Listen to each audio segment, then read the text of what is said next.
Hello and welcome to Hard Copy, coming to you from our studios in Abuja.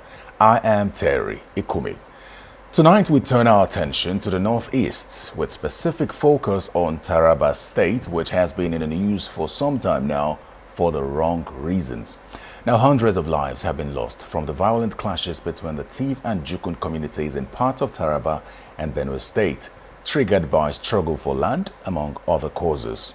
Thousands have been displaced in the crisis, many structures burned down or vandalized. Intercommunal trading activities, income, food security are all threatened by the crisis.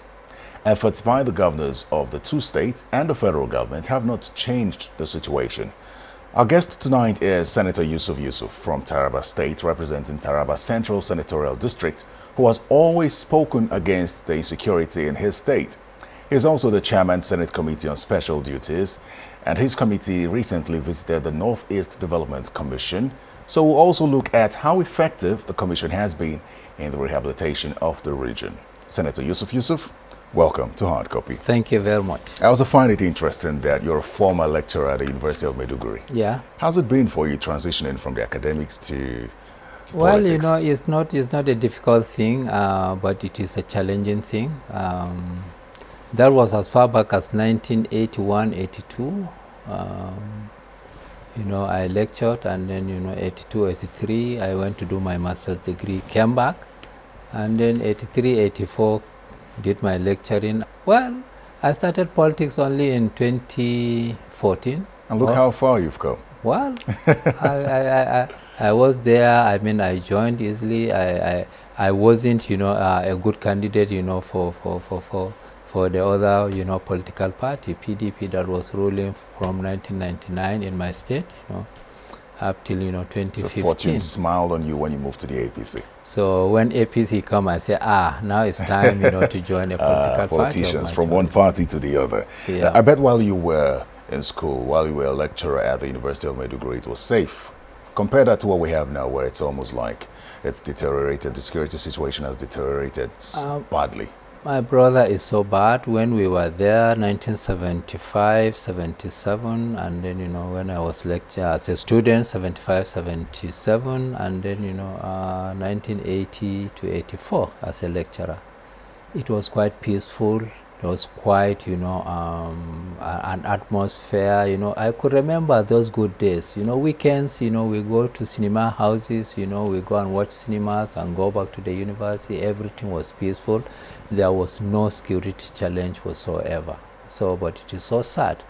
This has deteriorated to the state that we are in today. And this has extended to your state, Taraba State. Of course, yes. I recall earlier in the year you said you couldn't go home because of insecurity. Has that changed now? Can you go home? Yes, well, yes, we can go home, but with a lot of caution, with a lot of security, presence, So you require a lot of security personnel for you to go home? Yes, it does require, what we do is we try to get the police, we get the military, to see how they can assist us, because the security situation is really bad. Let's talk about the Tiv Jukun crisis now, which to an extent has been hijacked by bandits. It's quite sad that many lives have been lost, many displaced as well. It's also sad that the peace agreement that was signed in April hasn't really yielded much. Did you think that it would have yielded? It has now, turned out not just, Tiv and Jukuns that are fighting one another, but, I think some, like you said, banditry elements have gone into it. And the whole thing is now muddled up. You don't know whether, communities fighting or whether, there are bandits, are attacking left, right, and center. So it has economic, inroad into it. So, but are you aware of the peace agreements that was entered into in April? Well, yes, I'm aware there are so many series of, peace agreements. Why was that one? Why did that one not yield as much as helped? I think the issue is ability and will. Why is it ability? Because maybe the resources to impose the agreement is not there, and then the will to do it as well is not there. and then, you know, identifying, you know, removing self-service in the whole thing. The governor of Taraba State is a Jukun man. The governor of Benue State is a TV man. You know, even the senator representing the Taraba South is a Jukun man, while the senator representing, you know, the congruent, you know, is a Tiv man. And this is Tiv and Jukun that are basically, you know, are slugging it out with one another. So for me, the fundamentals, you know, have to be looked into. And what are the fundamentals? Call all the parties on one table without fear or favor, and then, you know, ask them to sit down, you know, and discuss and negotiate, because we are Nigerians. A Nigerian has the right to live wherever they are, especially in a peaceful Nigerian. So whoever is saying that other people, you know, cannot live where they are, I think, you know, we are making, you know, the greatest mistakes of our life. Are you making reference now to the governor of Benue State?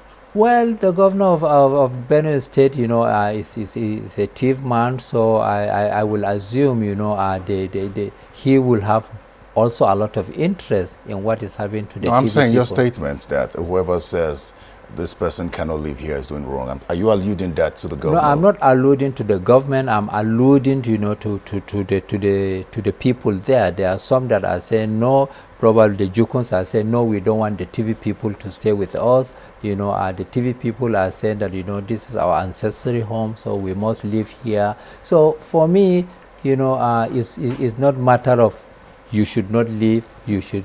Yeah, here's what the governor of Benue State said. He is quoted to have said, any Fulani person who comes to Benue as a vigilante will go to jail. What do you make of that statement? Well, it is an unfortunate statement, you know, because we are trying to find the best way we can make peace. If the Fulani people said, look, we need to imbibe, you know, a vigilante group to come, sit down with the Fulani people and say, how best are we going to, how do you intend to use the vigilante group? So well, he says that Benue State operates within its own laws and they have their own vigilante in place, their own form of community policing, and they don't need any from Taraba State. No, you see, that is why the problem is listen to people. When I want to do a program, when I want to do something, listen to me so that you understand my background, where I'm coming from. But the mere fact that I say I'm going to bring in vigilante, you just cannot close it and say, no, you cannot bring because we have our law. Because nobody has monopoly of, you know, living together. We all want to live together. So for me, you know, I don't think, in my opinion, the governor, you know, is really acting as a leader in that respect. He should lead. He should not lead, you know, as a Tiv man. He should live as a Nigerian. So, I mean, even Fulani people too, they should understand that wherever they go with their own animals, they will meet the people, you know, the indigenous people that are there. So they also need security and protection, you know, for themselves, you know, for their animals. So what do you make of how both governors handle the crisis? I don't think they're handling it well, in my own opinion. They are not handling it well. I think they should handle, you know, as leaders, you know, they should, I don't think they should be thinking that, okay, I'm a Jukun man, for instance, the governor of Taraba State. He shouldn't be thinking, what will my people say? What will the Jukun people say? You know, me as a governor, you know, a Jukun, but first and foremost, you know, he is governor of a state. There are Jukuns there, there are Tivs there, there are Fulanis there, there are Hausas, so many people. So his first role is to protect each and every soul that is in Taraba State, whether they are Jukun or they are not Jukuns. So that is where the first interest should be. So, but I think there is this fear, oh, my people are Jukuns, and let me not do something that the Jukun people will think that I'm not protecting their interests. I think also on the other side, you know, the governor of Benue State should also, you know, link up with the governor of Taraba State, because there are so many Tiv people in Taraba State, so many. They live together, they are farmers, you know, and what have you. So for me, you know, that is what should be. We should not begin to say that what will our people think if we do A, B, C, D, and E? Yes, we will consult with our people. Murtala Muhammad of Blessed Memory said, the more you create states, the more you highlight the problems and challenges of minorities. What he said, the only permanent safeguard against that challenge is to learn to live together as Nigerians. Until we learn to live together as Nigerians, I mean, we are going to have this issue. We should be as leaders and tackle these issues, seriously, with a lot of, fairness.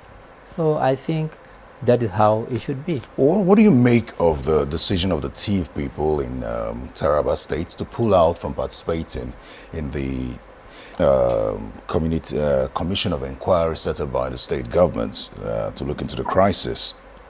I have not sat down with them. I only read it in papers, but I think fundamentally they have lost confidence, in the commission. That's exactly what they cited. So now, if they lost confidence in the commission, I think it is the governor's responsibility to bring them back and say, what is it in this commission that you do not have confidence in? Let us try and look at it and build that confidence, and then you come back. So they said that the none of their memoranda was slated for hearing, and those slated for hearing were not served on the TIV people who are a major party in the commission. If that is true, I don't think it's fair. Every person should have, his memorandum, what do you call it, put there for everybody to see. So if that is true, their memorandum is not accepted there, of course. How will they present their case? Distinguished. In September 2019, there was a meeting which involved the federal government, the Benue and the Taraba state governments, and at that, traditional leaders were also there, and everyone there called on the federal government to deploy heavy security to these areas until at least the situation is contained. Has that happened? Well, there is no heavy security, to the extent that, will protect each and every life that is there. So, it's matter of resources, human and material, matter of finance and what have you. But it ought to have been done. Because if you do not have enough security, it means that the TIV people that have been, driven out of that place will not have, the security to come back home to where they live. Some of them live so many years back, many centuries that they are there. So there's no point, if there is not enough security to guarantee their own safety of coming back. So I think probably, like I said, maybe lack of human and materials, and maybe that is the reason. So it does suggest that the federal government hasn't really had an intervention in this crisis. Not as much as I think it should. How much were you hoping that they were? How involved were you hoping? Well, my own involvement is that they should have their own presence, to the extent that each and every contending party should have confidence and should be secured to come in. So I don't know whether at the higher level they are doing it. Maybe it is at the operatives that they are not doing the right thing. I wouldn't know at this point in time. But a lot need to be done. To secure the safety of each and every soul in Taraba South. So how do you think that the arguments for and against community policing would, or better still, state police, would help this cause? I am against state police. Why? But I am for community policing. Talk to us about that. I will tell you why. You know what? Just hold on. Let's take a break, and when we come back, All right, we'd like to hear that in detail. Thank you. Please stay with us. We'll be right back. Come back. It's still hard copy coming to you from our studios in Abuja. My guest is Senator Yusuf from Taraba State, and we're looking at security matters relating to the Northeast. Senator Yusuf, just before that break, you had just told us that you were against state police, but for community police. Break it down for us. Well, let me break it down this way.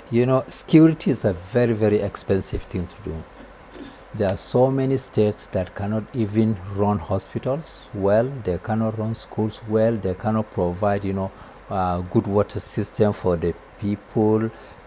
How will they now create resources to finance police? That is my worry. It is not yet time for state police until, states will have enough resources to run these outfits. Now, for community policing, the whole community will participate in their own security system. In what way? Yes, the traditional rulers, the opinion leaders, the stakeholders, and the people there and the citizens. They now say that, well, our people, our own, brothers and sisters are going to provide, the policing. I'm happy that the community policing is not carrying any arm, so, and I should also, I do also understand, the funding of the community policing is coming from the state governments.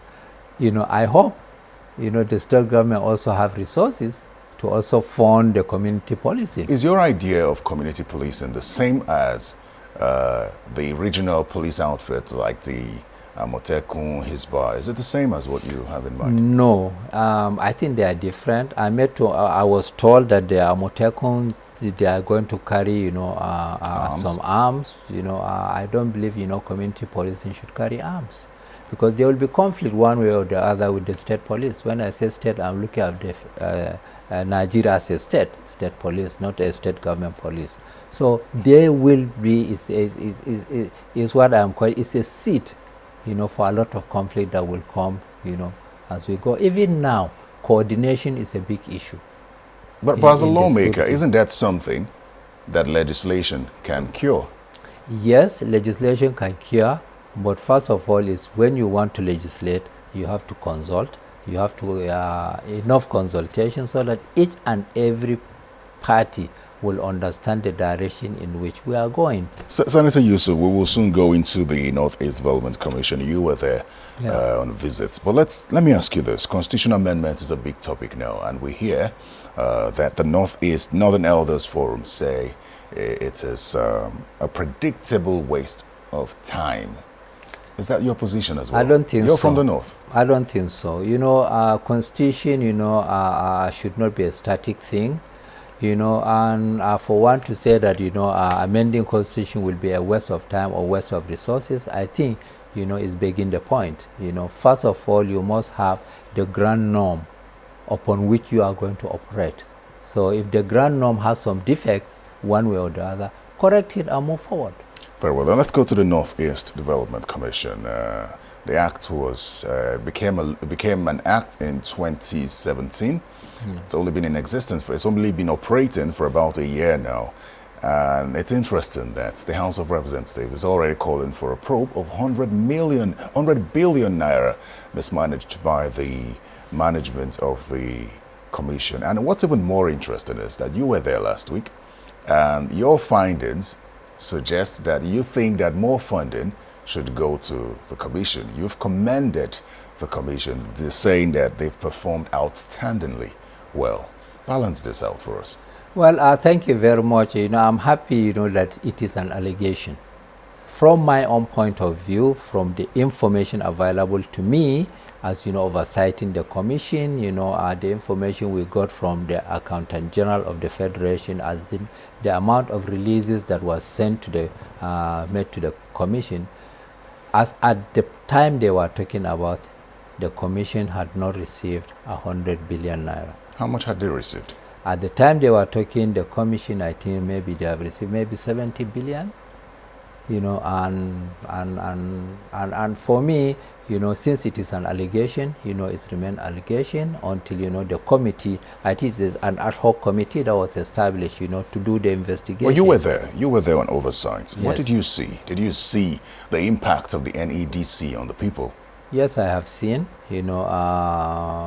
the impact, a lot more impact of NEDC, to the people in terms of, the humanitarian, palliatives that is given to these people, in terms of, the medical equipments that were donated, in terms of, vehicles that were donated to police, to military, to other security outfits.